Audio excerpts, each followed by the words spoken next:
Assalamualaikum warahmatullahi wabarakatuh. Waalaikumsalam warahmatullahi Waalaikumsalam. warahmatullahi wabarakatuh. Sebelumnya, mohon maaf mengganggu waktunya. Perkenalkan, saya Aulia Nurul Afifah, mahasiswi program studi D3 Gizi Poltekkes Tasikmalaya. Jadi di sini saya akan melakukan penyuluhan atau sharing materi terkait pendidikan budaya anti korupsi. Baik, materi saya kali ini yaitu berjudul Kenali dan Cegah Korupsi Sejak Dini. Sebelumnya, teman-teman di sini ada yang tahu korupsi itu apa? Memberi uang rakyat, Teh. Oke, atas jawabannya.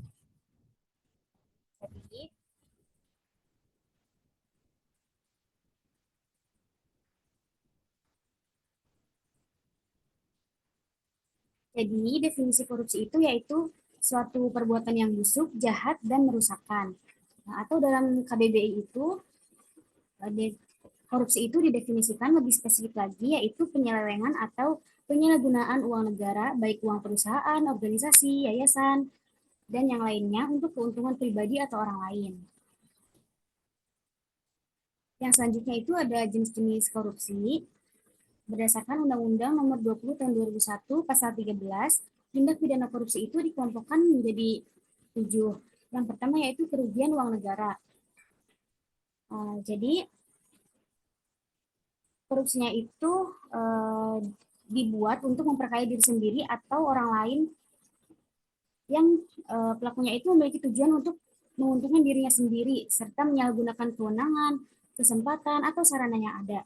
Misalnya, seorang pegawai pemerintah melakukan markup anggaran agar mendapat keuntungan dari selisih harga tersebut.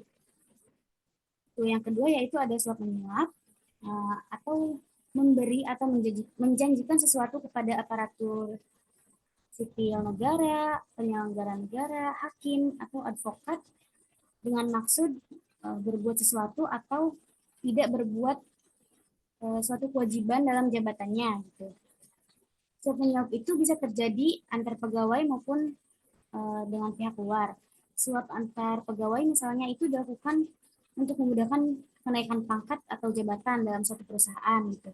Sementara suap dengan pihak luar misalnya itu ketika pihak swasta itu memberikan suap kepada pegawai pemerintah agar dimenangkan dalam tender.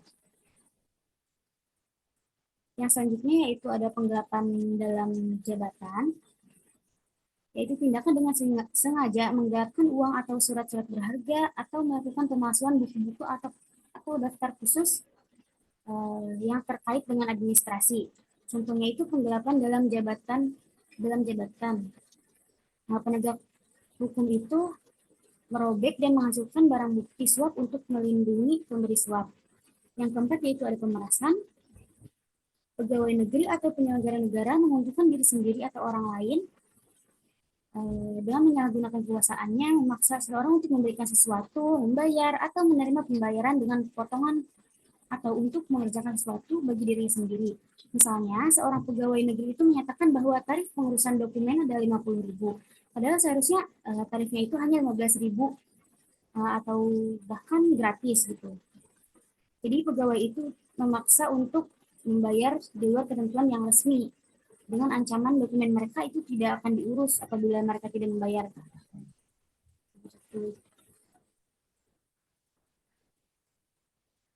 Yang selanjutnya ada perbuatan curang.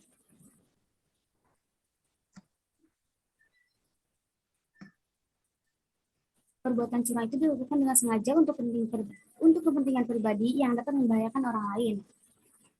Misalnya dalam suatu perusahaan itu akan membuat gedung baru dengan budget yang besar dan ingin bahan bangunannya itu kualitasnya yang terbaik. Tetapi oleh oknum yang memang sudah ada niatan berbuat curang itu, bahan bangunannya itu dibelinya dengan kualitas yang lebih rendah gitu. Jadi tidak sesuai budget. Nah, itu merupakan perbuatan curang. Yang keenam yaitu ada benturan kepentingan dalam pengadaan. Jadi pegawai negeri atau penyelenggara negara baik langsung maupun tidak langsung dengan sengaja turut serta dalam pemborongan, pengadaan atau persewaan padahal dia ditugaskan untuk mengurus atau mengawasinya.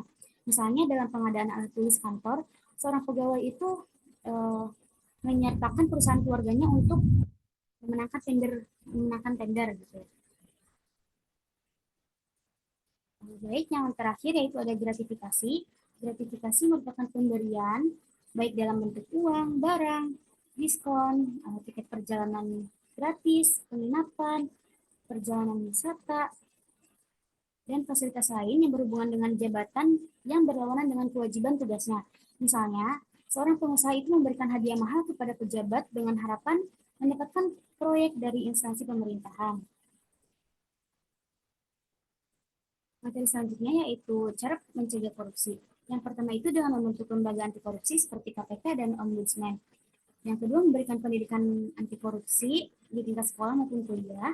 Yang ketiga itu mewajibkan semua pejabat untuk mengumumkan dan melaporkan kekayaan yang dimilikinya baik sebelum maupun sesudah menjabat. Yang keempat itu dengan meningkatkan kesadaran dan kepedulian masyarakat terhadap bahaya korupsi.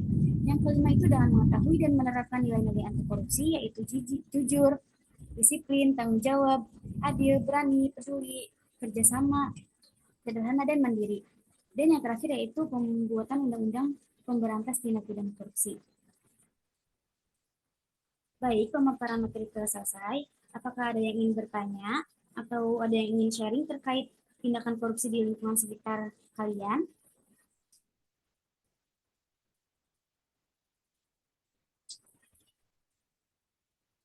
Enggak, Kak, cukup.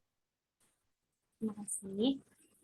Kalau gitu, saya tutup sharing kali ini. Terima kasih untuk teman-teman semua yang sudah menyempatkan waktunya.